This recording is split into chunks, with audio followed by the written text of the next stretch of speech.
Fala, família da Natação Criativa! Quero agradecer mais uma vez a sua presença, que acompanha a gente pelo canal do YouTube, Spotify, ou é mais esses 250 mil seguidores do Instagram. E hoje estou com ele, fisioterapeuta do Esporte Clube Pinheiros, seleção brasileira, e tem muita história para contar. Thiago Testa, muito obrigado pela presença. Eu que agradeço, muito obrigado pela oportunidade aí de passar um pouquinho do que nós vivemos no dia a dia, vivemos aí com a fisioterapia esportiva, com a natação brasileira, natação pinheirense. Então, deixar aqui meu agradecimento aí pelo convite e espero que essa troca aí seja da melhor maneira possível aí, que a gente possa, porque a gente sempre gosta de falar sobre o que a gente faz, né? Então, falar sobre natação e falar sobre fisioterapia. E posso falar que essa entrevista durou mais de um ano para acontecer, entre viagens, outras viagens, ajustar a agenda. Quero agradecer aos nossos parceiros, a Academia CPN, por fazer esse sonho virar realidade, o aplicativo de monitoramento do aluno do Swim Track e a nossa plataforma de curso, para você que faz curso, aí mais de 200 cursos dentro da plataforma. E queria saber de você, Testa, como você chegou na natação? Bom, eu estou no Esporte Clube Pinheiros desde 2012. Foi logo depois dos Jogos Olímpicos de Londres, né? Em 2012. Então, eu entrei no Pinheiros em setembro desse ano. E aí, no fim do ano, de novembro para dezembro, ali teve o campeonato Open de natação. Eu lembro que o departamento de natação, na época, sempre solicitava a presença de profissionais da fisioterapia para estar acompanhando os atletas nas competições. E aí eu me coloquei à disposição. E aí foi algo que me marcou muito, porque foi minha primeira competição com a natação, né? E dentro da minha cidade, que é o Open foi realizado em Guaratinguetá. Eu sou de Guaratinguetá.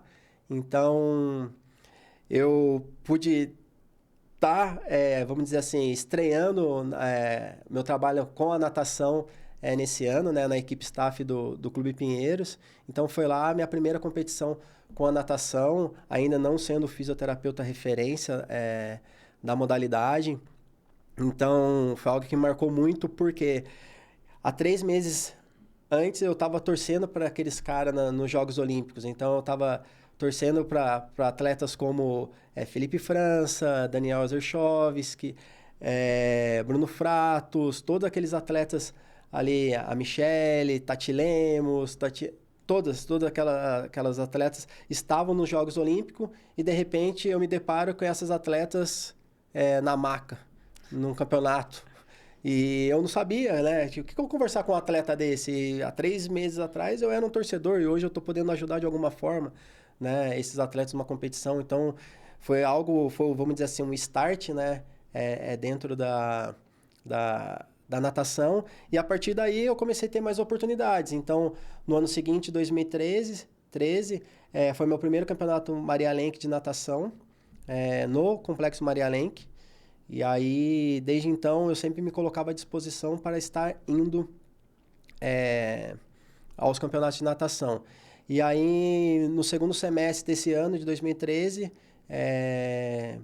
Gustavo Drago e o Murilo Drago, juntamente com o Marcos Veiga, na época era o head coach da natação do Pinheiros, teve uma oportunidade de ter um físio referência, eles estavam buscando um físio referência e fizeram esse convite.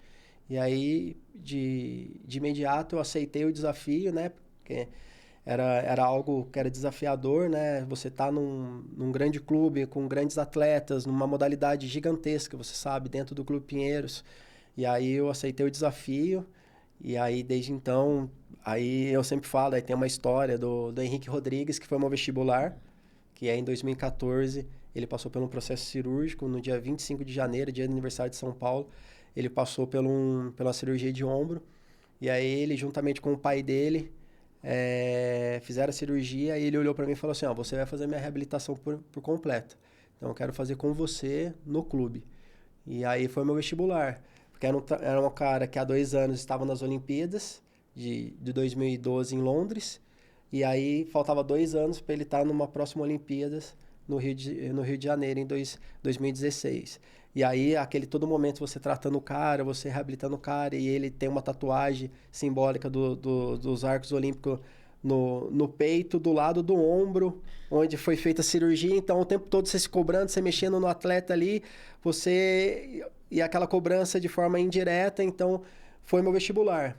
E aí, consequentemente, eu fui ali criando uma cultura, criando uma raiz dentro da modalidade, dentro da equipe, dentro da natação brasileira.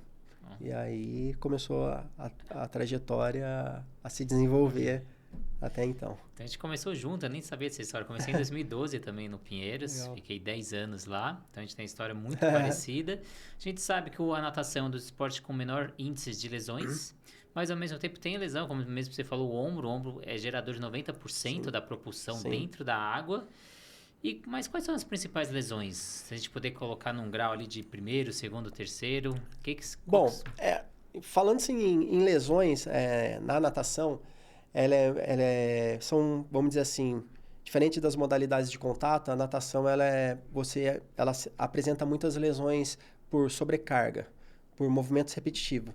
Nós sabemos que a natação existe movimentos alternados, cíclicos, simultâneos e bilaterais.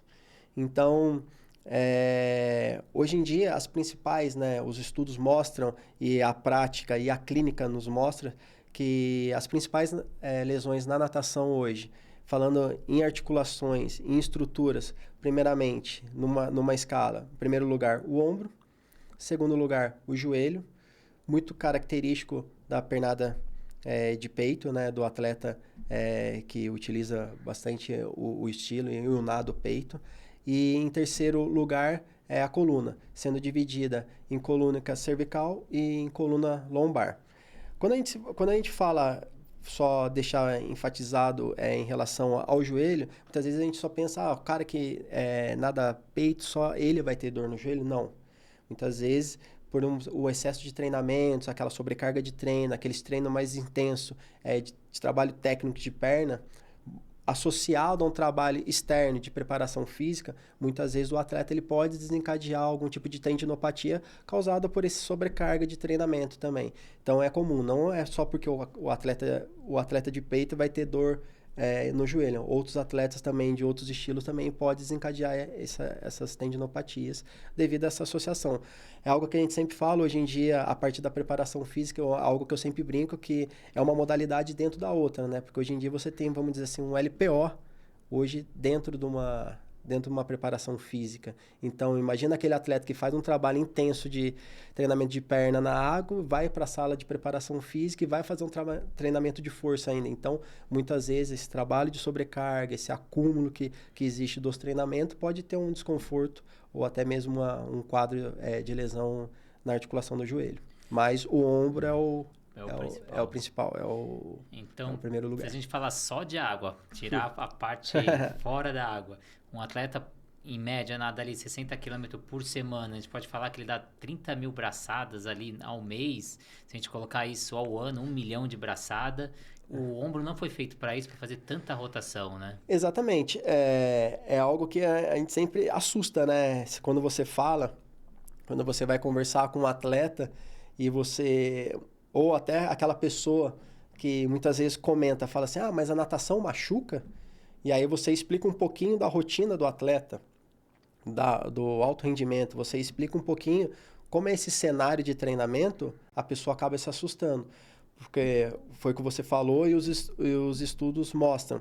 Hoje em dia, tem atleta que dá em torno de 15 a 20 mil ciclos de braçadas na semana.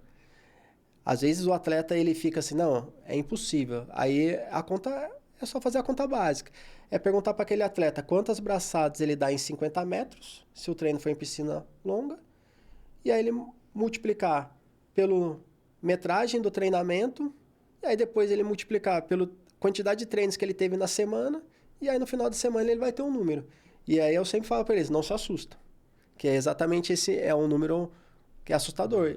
E muitas vezes, ou na grande maioria das vezes, nosso ombro não foi feito para fazer esse ciclo de 20 até mesmo 30, dependendo da metragem daquela semana, aquela periodização de treinamento que o atleta se encontra. Então, é algo que nós não podemos negligenciar, né? A gente tem que sempre ficar atento, sempre estar orientando, sempre estar solicitando e ajustando algumas coisas com a equipe, né? Principalmente treinador, a equipe interdisciplinar. E o causador dessas lesões se dá mais pelo volume, pela intensidade ou por uma técnica deficitária ali? Eu acho que é basicamente a somatória de tudo. Porque muitas vezes é devido a uma má execução do gesto esportivo, né? É por isso que se existe hoje em dia um biomecânico na beira da piscina para fazer esses pequenos ajustes, juntamente com o treinador. É devido ao período de treino que esse atleta se encontra naquele macro de treinamento. Então, muitas vezes é aquele bloco de acúmulo, né? Que todo mundo fala, o bloco o bloco A, o bloco A1, o A2, o A3, que é aquele bloco de acúmulo. Então, é onde o atleta roda muito, né? Então, ele tem muito volume de treinamento. E aí, depois, quando começa a tirar esse volume, é na hora que entra a intensidade. Então, você acaba tendo toda essa junção. Então, a gente tem que respeitar aquele momento do treinamento, nós temos que respeitar o período que o atleta se encontra, saber interpretar aquela estrutura, aquele sentimento do atleta em relação a essa dor, a esse desconforto, e a partir daí tentar criar uma estratégia para que ele recupere o quanto antes de algum problema que possa vir. E essas lesões também podem acontecer de muitos fatores, né? Rigidez articular, também inchaço, período de recuperação desajustado. Sim. Então, como você falou, um treino com muita intensidade, anomalias ósseas, fraqueza Sim. muscular. Tem algum que você coloca assim como prioritário, assim, que é o maior causador de lesões? Eu vejo que até muitas vezes chega a ser estranho quando você vai avaliar o ombro de um atleta, porque o atleta muitas vezes ele vem relatando uma dor na região, vamos dizer assim, anterior do ombro. Mas está doendo nessa região, mais anterolateral do ombro. E aí muitas vezes você pede para o atleta virar e você começa a avaliar a escápula do atleta. E aí muitas vezes eles assustam, porque ele fala, mas está doendo aqui na frente e você está mexendo aí atrás. Mas por quê? Porque é atrás que está a musculatura estabilizadora. É ali que muitas vezes é uma musculatura que está com uma sobrecarga, é uma musculatura que está má condicionada, é uma musculatura que está tendo, uma escápula que está tendo um movimento não harmônico, está um movimento mais bloqueado, é uma musculatura muitas vezes também anterior, de peitoral, que está enfraquecida ou está travada, né, que a gente fala que tá, e aí você tem que liberar para ter essa mobilidade, né? É o que a gente sempre fala, um ombro funcional, ele necessita de mobilidade com estabilidade. Então não adianta ser só estável e não ter mobilidade, ou não adianta ter só a mobilidade e não ter estabilidade. Então essa necessidade é um conjunto. Então a gente tem que ficar sempre atento, não ficar preso apenas àquele ponto. Então a gente tem que saber interpretar em qual momento do gesto esportivo que ele vem sentindo esse desconforto, essa dor, em qual região. Estudos mostram também que uma fraqueza do core, uma fraqueza central, pode ocasionar desconforto nos ombros, porque o nosso corpo ele é feito de transferência. Muitas vezes uma fraqueza, central, uma fraqueza do core, o atleta ele vai perder o padrão na água. Então, ele vai ter uma queda, muitas vezes, de quadril. Então, ele vai aumentar, muitas vezes, a alavanca de rotação no ombro, da braçada. E isso pode interferir. Então, nós, como fisioterapeutas, não podemos ver aquele nadador apenas como um ombro. Nós temos que ver um todo. Então, tudo que você falou é correto, mas eu colocaria isso tudo que foi citado, mais todas as estruturas. Por isso que muitas vezes, quando se cria um trabalho que seja preventivo, alguns exercícios complementares, a gente tenta sempre estar associando toda a região central do corpo, mais aquela estrutura a ser trabalhada, para não ficar pensando apenas naquele ponto, porque senão dói a região anterior, você só fica ali na região anterior e esquece porque muitas vezes o problema está vindo lá de trás. Então, é importante ter uma análise global. Outra, muitas vezes são perguntas que fazem uma baita diferença num momento. Perguntar para o atleta qual lado você respira. Ah, eu só respiro para o lado direito. Ah, você só respira para o lado direito, e qual ombro que está doendo? É o esquerdo. Então, muitas vezes é um ajuste. Você não consegue respirar 2-1, 3-1. Claro, durante uma série, você consegue corrigir. Durante a prova é muito mais difícil. O cara está acostumado a fazer isso, que ele mantenha isso. Porque não adianta você fazer uma correção, fazer um ajuste e ele começa a perder performance. Aí o treinador vai vir para cima de você. Aí não vai ser legal. Mas se você começar a introduzir no treinamento, seu ombro está doendo, seu ombro esquerdo está doendo, tenta fazer uma mudança só no padrão da respiração, só para tentar dar um alívio. Por quê? Se você respira só para o lado direito, quando você está dando abraçado, o seu ombro esquerdo está sempre em queda, ele tá embaixo da água. Então, na hora que você for fazer o início da abraçada, fazer a puxada e finalizar, o seu ombro tá embaixo, vai aumentar muito mais a alavanca, e aí vai sobrecarregar. Agora, se você conseguir fazer vamos dizer assim, esse balanço, né? Tipo, porque senão você acaba ficando meio que só sobrecarregando um lado. Então, se você, com esse pequeno ajuste, você já começa a dar um alívio na região que está sendo acometida. Então, ver o atleta por inteiro. Sim. Então, ver da onde está partindo essa lesão, ou esse desequilíbrio. E, além disso, ver a individualidade. Exato. Que, às vezes, uma respiração que está sendo para um não está bom para o outro. Exato. A gente pode falar, não, é a melhor, mas não melhor para ele. Exato. Tem aquele atleta, o atleta que nada o nado simultâneo, que é o peito e o borbo, e o atleta que nada o nado alternado. Isso tudo faz uma diferença. O padrão do nado do atleta muda, o padrão de treinamento do atleta muda. Então, um exemplo, quando você vai colocar um nadador do estilo peito para fazer uma série em crawl, ele vai sentir uma certa dificuldade. Então, você também tem que estar atento. São pequenas informações que vai te enriquecendo, vai te dando dados, e aí, em cima disso tudo, você acaba fechando um melhor diagnóstico. E hoje você trabalha com atletas de alto nível. E existe diferença para atletas amadores quando a gente vem falar de lesões? Acredito que não. Porque a estrutura a ser acometida vai ser a mesma. Porém, vamos pensar que o atleta de alta performance, alto rendimento, o corpo dele é a ferramenta de trabalho. Então, ele talvez tenha um pouquinho mais de percepção e de carinho em cuidar do seu corpo, que vamos dizer assim, é seu ganha-pão. E quando a gente fala às vezes, em pessoas amadores, elas muitas vezes negligenciam um trabalho de recuperação, um trabalho de estabilidade, um trabalho de preventivo, vamos dizer assim, uma falta de aquecimento devido àquela rotina. O atleta profissional, ele tem a rotina, a natação é a vida dele nesse momento. Muitas vezes tem atleta que está em fase de transição a ser respeitado, mas quando você fala em alta performance, aquele atleta que vive o sonho olímpico, que vive para a natação, ele está ali para cuidar do corpo dele, ele tem que saber que a ferramenta de trabalho dele é o corpo dele. E quando se fala de um esporte amador, muitas vezes é aquele cara que está num escritório, tem aquele horário do almoço para nadar, ele tem 40 minutos para nadar, ele vai chegar, vai colocar a sunga, a touca, vai mexer o braço um lado para o outro e vai cair na água. E aí pode vir esses problemas de ombro, mas por quê? Meio que negligenciou um aquecimento, um alongamento de cápsula, um trabalho de mobilidade, por causa de uma rotina. Muitas vezes ele não tem um treinador ali na beira da piscina, muitas vezes você vai nessas academias, tem um quadro, o cara só segue o treinamento do quadro e faz o treino, não tem um cara para corrigir, às vezes um gesto equivocado, uma técnica equivocada, um cotovelo mais baixo no movimento da abraçada, isso tudo interfere na mecânica do movimento e pode causar, levar a futuras lesões. Tem até um estudo que eu vi, eles viram as maiores lesões na natação e viram que 64% eram de pessoas que nadavam sem equipe médica, sem equipe interdisciplinar. Então, que é uma coisa que o atleta tem que o amador às vezes não consegue ter. Exato. Então, tem o biomecânico, o fisioterapeuta, o técnico, muitas Exato. vezes.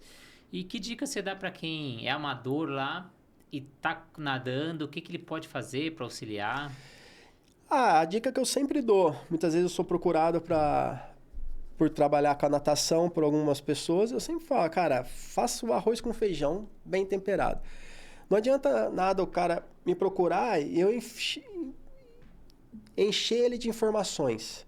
Porque muitas vezes a rotina dele não vai ser possível ele fazer tudo que eu estou solicitando para ele.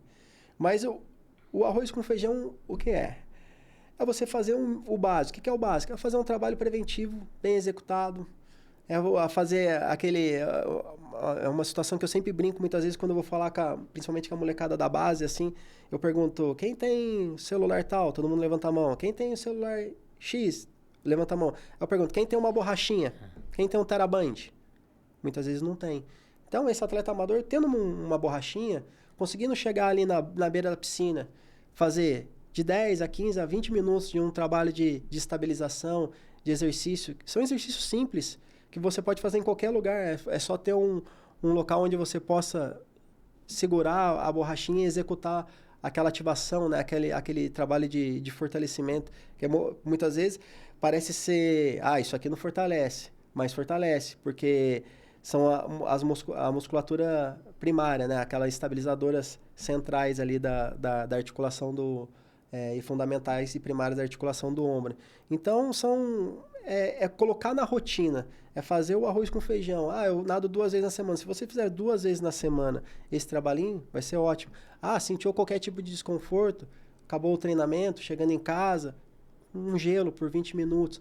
É começar a cuidar um pouco mais, dar um pouquinho mais de carinho para aquela estrutura que está sendo acometida. E eu acho que muitas vezes falta isso.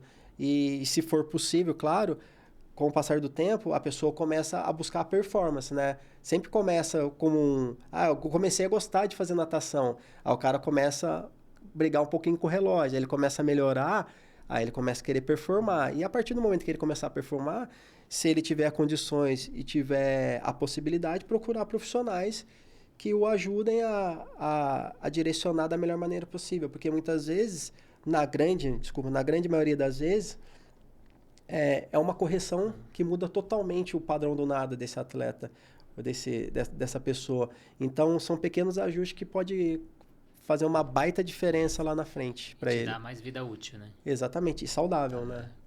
Porque muitas vezes a pessoa... hoje eu nadei... Imagina aquele cara que cai ali na hora do almoço para fazer um treinamento, ou no fim do dia o cara já está estressado, cansado, e aí vai fazer um treinamento de 2 a 3 mil km e fazendo um gesto equivocado. Isso não está trazendo um benefício para ele. Talvez está trazendo um problema futuro. Sim. Então, é ter muito cuidado quando se tomar uma decisão. Eu acho que sempre procurar. Eu sempre falo, isso não é um gasto, é um investimento. Talvez num primeiro momento vai ser um gasto, mas lá no futuro você vai ver que foi um baita investimento. E a gente na natação está observando que a vida do atleta está aumentando, a vida performando, Sim. O número de lesões estão diminuindo com o tempo, e Sim. Tudo isso é ocorrência do que você enxerga? Hoje em dia é basicamente devido à ciência. E uma coisa que eu sempre falo, a equipe interdisciplinar. Muitas vezes as pessoas falam, é multi ou inter? Eu defino como inter. Porque inter, as áreas têm que estar interligadas. Tem que ter interação entre os profissionais. O multi, muitas vezes, você tem um fisioterapeuta, você tem um preparador físico, você tem um médico, um psicólogo, um nutricionista, um massoterapeuta, mas ninguém se fala. Ninguém se interage. E eu sempre falo, a célula principal são treinador e atleta. E dentro dessa célula, a principal é o atleta. E aí, nós, da equipe interdisciplinar, temos que trabalhar em conjunto para alimentar essa célula. Então, não adianta o testa fazer um trabalho e não conversar diretamente com o treinador, com o biomecânico e com o preparador físico. Quando você tem essa integração, essa equipe interligada, o resultado vem com melhora da performance, diminuição do número de lesões, menos afastamento dos treinamentos. O atleta pode passar bastante tempo na fisioterapia, mas fazendo trabalhos preventivos, complementares, trabalhos de estabilização, de mobilidades. É uma coisa que eu sempre falo. Eu não gosto de atleta deitado na maca. Ele vai deitar na maca naquele momento que ele precisar de um trabalho de recuperação. Isso é fato, tem que ser feito. Por tudo que já foi citado anteriormente. O cara fazer um ciclo de braçadas, esse número de... Uma hora, você precisa dar um carinho a mais para aquela... Mas aquele atleta que só quer ficar deitado na maca, muitas vezes é um atleta que não vai performar. Então, eu acho que quando você tem todo esse núcleo, né, essa equipe abraçando essa célula, o resultado vem, atletas cada vez tendo vida longa no esporte, performando, não é só ter vida longa. Um exemplo é o Nicolas.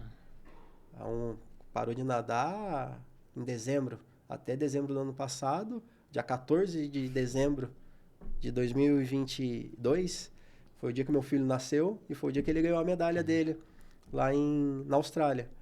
Então, até 9 meses atrás, ele estava performando com 42 anos, de 41, 42 anos, em alta performance. Quase batendo recorde. Quase batendo recorde. Então, você pega hoje um Guilherme Guido, um João Luiz Gomes Júnior, então são atletas que não estão a passeio. Estão ali para performar, para mostrar porque vieram. E você comentou da lesão do Henrique no começo da nossa conversa. Teve alguma outra lesão ali que foi difícil, foi curiosa, uma história diferente aí para contar? É como eu comentei, né? A natação, ela tem, vamos dizer assim, tem as lesões por sobrecarga, né? Por movimentos repetitivos, e tem as lesões traumáticas, que muitas vezes você acaba vendo em esporte de contato. Mas eu já peguei 3 fraturas de mão na natação, fratura exposta. Já tive atleta na chegada do Nado Costa, numa seletiva olímpica no Rio de Janeiro, o Léo Guedes, chegou tão forte que ele teve fratura cirúrgico. O Gabriel Ogawa também numa chegada, numa prova num Finkel em Curitiba. O Léo Santos também no treinamento também teve fratura. Fábio Santi, vários atletas tiveram fratura de mão. Estamos falando de mão. Algo muito, muito raro, assim, vamos dizer, em relação quando você fala em estudo. Existe, se tem. Então, eu tive essa experiência. Porém, acho que a experiência mais marcante, assim, eu acho que falando a nível... Acho que não vou parar aqui no Brasil, mas a nível mundial foi o caso da Larissa Oliveira, né? Que foi uma lesão totalmente, acho que atípica. Acho que o mundo não tem uma lesão dessa, né? Ela estava indo para a universidade e na Marginal Pinheiros, para quem aqui de São Paulo sabe, talvez nesse horário, quantos carros estão passando agora por lá.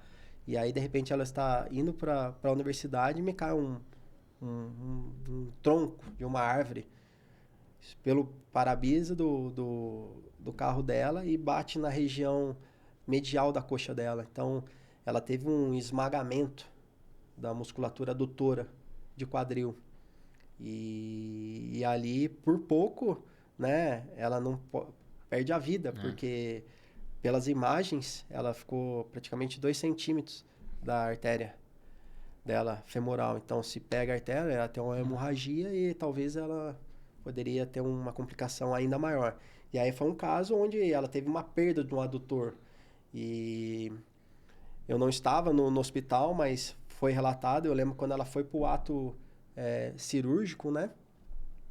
E aí eu lembro que o médico, era um cirurgião plástico, saiu da sala de cirurgia e foi conversar com o treinador dela na época, era o Albertinho. Estava o Albertinho e o Amém, estavam lá no hospital, e relatou para eles que nado que ela realiza, porque ela vai perder o adutor. E aí isso pode prejudicar. Se ela nadasse um nado peito, talvez prejudicaria muito o nado dela. E aí eles relataram que não, a Larissa, ela nadou sempre provas de 100, 200, com maestria, né? E aí ela fez todo o procedimento, tal, um procedimento totalmente desafiador, né? Porque não tem na literatura, não se tem na literatura. E eu sempre falo que também foi um outro presente. Eu sou muito bom de guardar as datas, E ela lembra que a minha primeira sessão de fisioterapia que ela foi fazer comigo lá no clube foi no dia do aniversário da minha mãe, dia 28 de março. Então foi o dia que ela foi para recuperação. E aí eu falei que eu acho que foi um presente também que eu acabei ganhando, né? Porque é um desafio. Ela, durante esse ato de recuperação dela, teve vários tipos de situações que nós não imaginávamos. Tipo, ela ter dor fantasma. Ela tinha uma dor quando ela caiu na água, que o balanço da água causava uma dor absurda no joelho dela. Porque era aquela dor fantasma, ela estava com uma hipersensibilidade local. Porque quando se perdeu o adutor, eles mantiveram os dois cotos, tanto da origem do músculo como da inserção do músculo. Então, ela tinha ainda as sensações. E aí aquela região, né, foi preenchida pela fibrose, né, pelo processo de cicatrização local ali. E era um desafio. Aí melhorou esse processo de hipersensibilidade, criou-se uma tendinopatia de pata de ganso, porque começou a ter um desequilíbrio, né? Até a musculatura daquele membro, daquele quadril se reorganizar, daquele membro como um todo se reorganizar, uma musculatura começou a fazer a função da outra. Então ela começou a ter esse desbalanço aí no corpo. E aí começou a ter uma sobrecarga em cima de musculaturas que não estavam tão bem preparadas para suportar aquela carga. E aí era uma briga diária. Briga não, um desafio. Cara, a Larissa, ela sabe que ela é uma guerreira. Eu lembro que ela chegava assim para mim, Testinha, se eu fizer isso aqui, é ruim?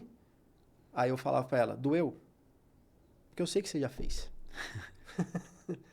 Porque ela sempre ela sempre se testava em casa, ela sempre se testava na água. Então era até legal, assim, porque ela sempre perguntava, assim, ela pegava o joelho para alongar ali a musculatura, como se estivesse alongando um quadríceps, assim, ela puxava.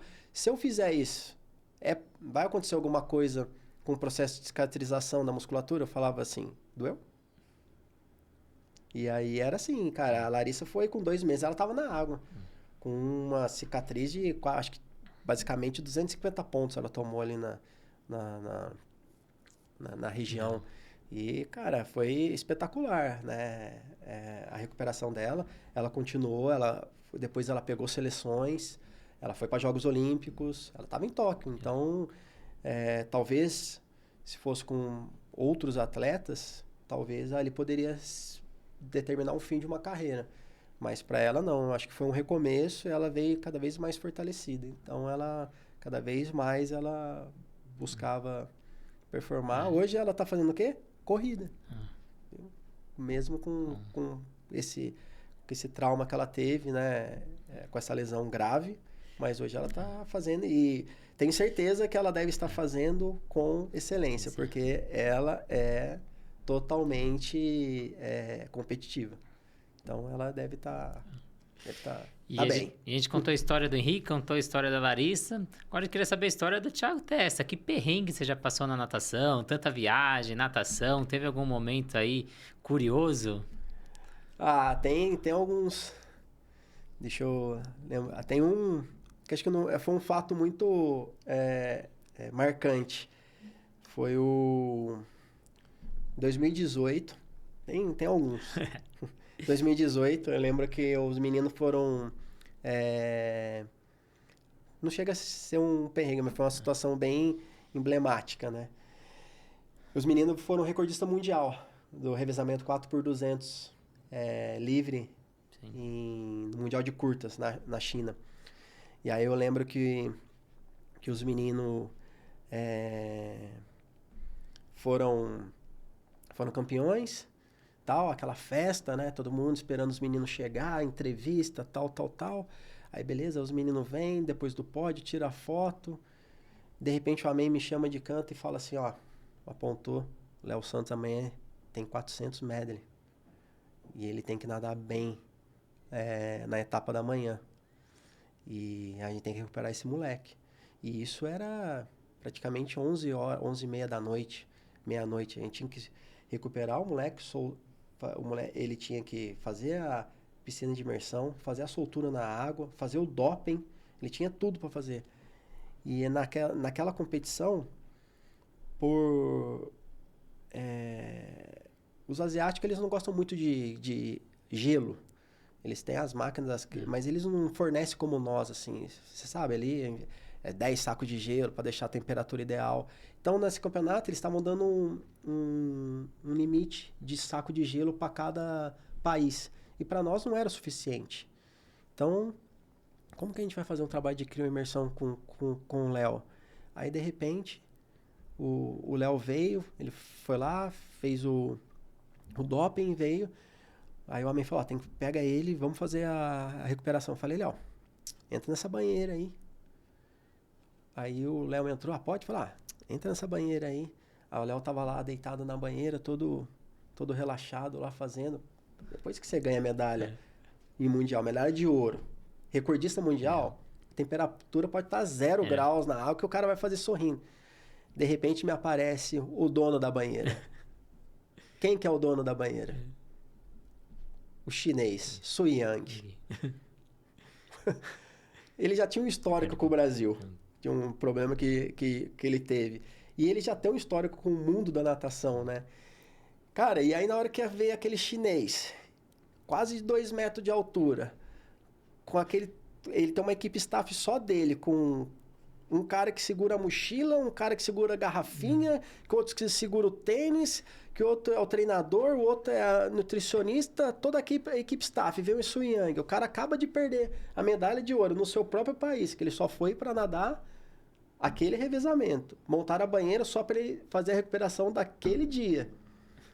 E na hora que o cara chega, tem um brasileiro, que foi o mesmo cara, o Léo, foi o mesmo cara que caiu do lado dele na prova. Segurou o cara na prova para depois o Breninho fechar. Eu falei, cara, lascamos, vai dar um BO agora, o chinês vai chegar, vai tirar ele à força.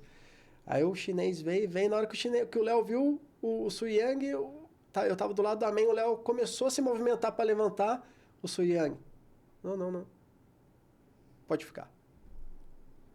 E saiu. Olha. E aí a gente, aí a gente falou, aí Léo, cara, você tá usando até a banheira do Su Yang, então foi uma situação bem... Porque ninguém esperava. Você tá na casa do cara, acontecer tudo isso e o cara te tratar dessa maneira. Porque ele poderia muito bem ir lá e reivindicar e criar uma situação totalmente desconfortável, né? Mas foi uma situação que me veio agora aqui. E uma outra situação também emblemática foi em 2019, no Mundial na Coreia. Essa é uma situação meio que particular minha. Aí eu lembro que o João e o Felipe Lima fizeram dobradinha, né? Segundo e terceiro, na prova dos 50 peito. E aí aquela festa, né? Bom, o Brasil, 2 caras no pódio, perdeu só pro Adam Pitt. E aí chega o treinador, o Thiago, fala, vamos lá pra piscina. Tava eu, o Sami e o Igor, que hoje estão na seleção de Portugal. Vamos lá na piscina que eles vão entrar ao vivo no Jornal Nacional. Vamos lá. Falei, vamos, né? Aí fomos e tal. Aí nesse meio tempo, tô no caminho pra piscina assim, me chega uma mensagem da minha mulher. Aí eu pego um arquivo em PDF. Aí, cara, eu não sei se você eu sou totalmente desatento a essas coisas. Eu pego, eu abro, abri e falo, acho que mandou errado. Abri, não vi nada diferente lá. Falei, acho que ela mandou só pra ter... De arquivo lá. Ter de arquivo, depois ela vai pegar de volta, só pra facilitar a vida dela. E aí ela mandou, depois ela mandou uma outra fotozinha. Eu falei, o que é isso? Ela, olha, vê com atenção. Aí eu olhei assim, aí na hora que eu dei aquele zoom, aí, tipo, o número, sei lá, o certo é de 1 a 100, não sei. O dela tava 3.000 e alguma coisa, ou 300.000, alguma coisa assim. Aí na hora que eu olho a mensagem embaixo assim, parabéns, papai. Eu tava recebendo a notícia que eu ia ser pai, naquele momento... Eles entrando ao vivo no Jornal Nacional e o Thiago, o treinador, falou assim, talvez eles vão chamar todos nós para falar alguma coisa. Aí eu falava assim, cara, se eu entrar ao vivo no Jornal Nacional, o cara perguntar o que você tem a falar sobre essa conquista, eu vou falar, acabei de saber que eu vou ser pai. Tipo, não tinha mais, a minha perna tava... Já não tinha linha de raciocínio. Não tinha mais linha de raciocínio. Se alguém perguntasse qual trabalho você fez com o João, qual trabalho que você fez com o Felipe... Eu ia só falar, obrigado, parabéns, descobri que eu vou ser pai. E um abraço para minha filha. Exatamente. Exatamente, foi exatamente. E tem várias situações que a gente vai lembrando alguns, mas tem não brigas, mas todo mundo acha que muitas vezes quando você chega no campeonato mundial, hoje em dia tá melhor. Budapeste criou essa situação. Hoje em dia você chega na competição, já tem seu espaço demarcado conforme o número de atletas inscritos pelo seu país. Então hoje se tem um espaço relevante porque o Brasil está levando, sei lá, 26 atletas. Os Estados Unidos é a maior delegação, está levando 54, o espaço maior é deles. Antigamente, nas primeiras competições que nós iríamos, você tinha que ir atrás do seu QG, né? O QG é o quartel-general. Sim. Nosso espaço de atendimento. Então, isso é totalmente responsabilidade do fisioterapeuta. Então, é nossa responsabilidade. Os treinadores, eles dão total confiança ou para os fisioterapeutas, para os massoterapeutas, para os médicos. Cara, o espaço é de vocês, aqui é o seu local de trabalho. Então, eles não se preocupam. Eles chegam na competição, vão lá fazer o trabalho de aquecimento, andar com o seu atleta na piscina, mostrar toda a estrutura do complexo. E enquanto os fisioterapeutas, Márcio e os médicos saem correndo atrás do espaço. E aí, quando você chega e não está demarcado, aí, cara, é uma briga. É guerra mundial. Para pegar o melhor espaço. Para pegar o melhor espaço. Aí uma cadeira aqui já incomoda. Você traça a linha. O cara coloca uma cadeira, você já fica olhando. Aí o cara vacilou, você já empurra a cadeira para lá e já empurra a sua linha um pouquinho para lá. E assim vai. Então, são experiências que acontecem. Muitas vezes você acha que tá chegando, vai ter meu lugarzinho, vai ter minha maca ali, vai ter... Não. É nossa E tem locais. É lugar que tem uma estrutura boa, tem locais que não tem. Exatamente. E aí você tem que estar atento. Muitas vezes fala assim, tem um baita espaço ali. Só que é um espaço onde todo mundo circula. Onde tem um vento grande. Tem uma corrente de vento. Tá longe da piscina de soltura, tem escada, é longe do vestiário. Então, você tem que pensar no cenário como um todo. Então, o atleta tem que estar confortável para fazer um bom aquecimento. Você vai colocar um cara do lado de uma caixa de som, um lugar onde todo mundo fica passando. Ou na beira de uma piscina, o cara sai da piscina, ou vai fazer um aquecimento, fica jogando água no cara que está aquecendo, está querendo se concentrar. Então, isso tudo faz parte do... E aí, essa pressão começa, é os bastidores. Aí, então, você tem que achar o melhor lugar, porque isso é um fator determinante. Se o atleta não aquece bem, ele não performa bem. E aí, ele pode vir e questionar. Sim. E ele está correto em fazê-lo. Queria agradecer muito, Testa, pelo depoimento, pela história, pelo conhecimento. A gente falou muito sobre as lesões e eu te convido para uma nova entrevista para a gente falar agora como prevenir, como recuperar. Então, quem está aí do outro lado deve estar com curiosidade. E aí, chegou a lesão ou não, para não deixar ocasionar essa lesão, é o que a gente vai falar na próxima entrevista. Topa? Com certeza. Bora. Tô aqui para somar e para agregar. Então, eu queria que você deixasse suas redes sociais para quem quiser te seguir aí, quem quiser conhecer um pouco mais do seu trabalho. O Instagram é Thiago Testa, é Thiago sem H, _ Testa. Então, às vezes, toda semana eu tento colocar algum trabalhinho que eu faço com os atletas, tanto na seleção como no clube.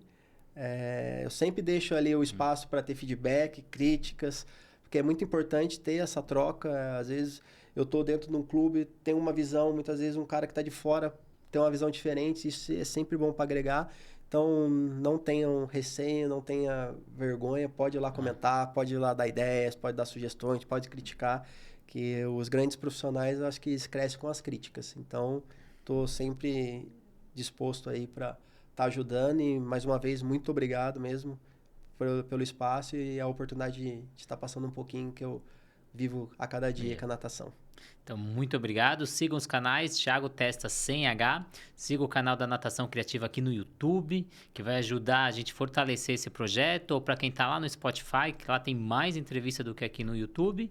E agradecer mais uma vez a CPN, a Swim Track e a plataforma Educar. Qualquer dúvida, deixe aqui embaixo no comentário. Muito obrigado e até a próxima entrevista.